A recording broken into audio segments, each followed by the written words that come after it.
value. Ambassador Parthasarathy, former diplomat, with us. Andrew K.P. Leong, international and independent China strategist based in Hong Kong, is with us. And Dr. Srikanth Kondapalli, professor in Chinese studies, JNU, China expert, is with us. Namaste, gentlemen. Good to see you all with us, with me here on the show. I'm going to start with Dr. Kondapalli. Dr. Kondapalli, how would you read this? Because many would say this is not the first time the Huan 5 is docking at Hambantota.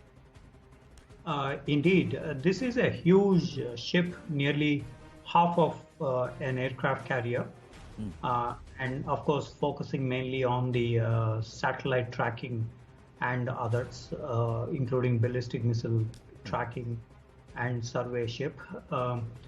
This has been deployed in the East China Sea beyond the Japanese waters, and initially they would say that these are research visits, and then finally they had the Senkaku Islands as the focus in all their missions in Coast Guard, Air Force, Navy and others, and as a result 680 transgressions have been reported every year from Senkaku Islands, as against nearly 400 on the India-China borders. So this is a preliminary way to militarize the areas, and China also has the APSCO, Asia Pacific Space Cooperation Organization, in which they have Pakistan, Bangladesh, Sri Lanka and some African countries as members, Southeast Asia as well. So this is also for those space tracking missions. Sri Lanka is about to cooperate with the Chinese on the space cooperation. So this is a preliminary measure for them to beef up the space related. And possibly this may have been stepped up because India has the space cooperation efforts with Vietnam. And 5 years ago we had signed an agreement, an MOU, the space cooperation efforts. So there is that angle as well. But most important, I think it is the militarization. They have sent these to the Pacific Ocean before, and after a year or two, we saw bombers and others being sent. So there is a certain pattern for all this that is very important for us to consider.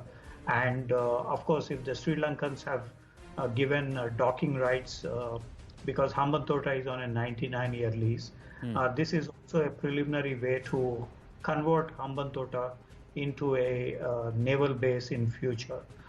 This Yuan comes under the PLA Strategic Support Force, the logistics force, and the support force, which has cyber, space, and other domain warfare.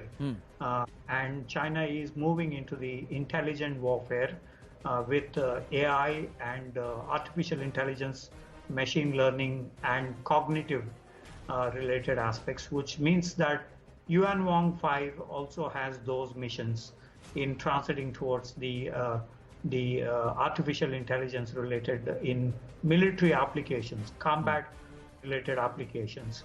So there is a whole list of things, possibilities with the Yuan 5, and definitely while the Chinese could not rescue the Sri Lankans out of the death trap and others, but they are sending these military vessels continuously. They have sent the submarines. Basically, they were sending signal that they will disrupt international trade in the Indian Ocean region, right? Including that of the Indian trade. Right. So somewhere Sri Lanka is as good as a vassal state because 99 years they have control of this port. Nobody can stop them from docking the kind of ships that they want to dock. And Dr. Kondapalli is saying this is also a message for those who are talking about freedom of the seas and also rule of democracy in terms of rules-based engagement that should happen. But Ambassador Parthasarathy, if it is going to be detrimental to us, what can we do about it? We can raise objection, but what else can we do? Because if the Chinese intent was pure, why did they have objection to the American ships in the ferry? I think we should bear in mind what has happened in recent months, where Jaishankar has been several times and we've been discussing this at some detail with some results. Firstly, what has happened is that we have secured agreement from them for getting hold of a part of the Colombo port. I mean, the real danger we were having was exclusive and expanding cooperation of the Chinese in Colombo, and that is too close to our shores. And the other point is a lot of our supplies, including military supplies, come in through that route, and we certainly didn't want exclusive Chinese control. We have secured the 1/2 for use by us, funded interestingly by Japan. Now, the second thing I would like to mention is the Chinese tried to creep in north of Jaffna. They bid and got contracts for 3 power stations on islands located close to our coasts. I think as a result of the diplomacy involved, plus with the coming of the pandemic, when the Chinese had left them high and dry, we stepped in. Those 3 islands would have now been handed over to India for creating the same power supply. So the Chinese, from what I have been able to gather, have been, sort of hot under the collar over what India has been doing in recent days. Now, on Hambantota, as you rightly said, this was a policy which would benefit only the Rajapaksa family, because Hambantota is located in the constituency of Rajapaksa. It turned out to be a white elephant, and that is the first thing which has led them into a debt trap. They have been forced to hand over control of Hambantota to the Chinese, but yet they can't regulate the coming and going of ships on their international waters. Now, in this case, what I understand is that the proposal was put through very cleverly by the Chinese at the height of the demonstrations in Colombo. And the decisions were taken when the government was under pressure. That is the explanation I think they are giving, but we should take it with a pinch of salt and make it very clear that we are going to keep a close watch on what the Chinese are doing in Hambantota, because very clearly this is a spying mission. And let us be real, this is the Chinese are building this sort of structures in Myanmar,